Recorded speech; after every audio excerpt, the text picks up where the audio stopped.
എൻ്റെ ആദ്യത്തെ കലോത്സവമായിരുന്നു. ഉത്തരവാദിത്വമുള്ള കലോത്സവം എന്ന ഒരു തീമിലേക്ക് നമുക്ക് സംഘടിപ്പിക്കാൻ സാധിച്ചു.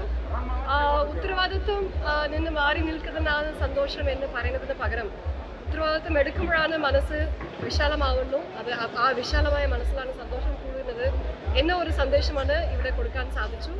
ഇതൊരു തുടക്കമായിട്ട് തന്നെയാണ് കാണുന്നത്. പുനരുപയോഗം, നമ്മുടെ മാലിന്യം കുറയ്ക്കൽ, ഒരു ഉപഭോക്ത എന്ന് പറയുന്നത് ഉത്തരവാദിത്വമുള്ള ഉപഭോക്ത എന്ന രീതിയിൽ മാറണം എന്ന് പല രീതിയിലും ഇനിയും പല പ്രവർത്തനങ്ങൾ ചെയ്യുമെന്ന് പറയുവാണ്. വളരെ ഹെക്ടിക് ആയിരുന്നു അല്ലേ? Very hectic. ഇതിനിടയ്ക്ക് എനിക്ക് വേറെ ഒരു ചെന്നൈയിലെ ഒരു സർക്കാർ പരിപാടിയും ഉണ്ടായിരുന്നു.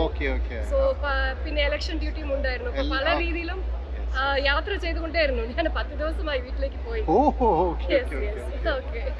എന്തായാലും congrats madam. Thank you so much. It was really A success. Thank you also. So much.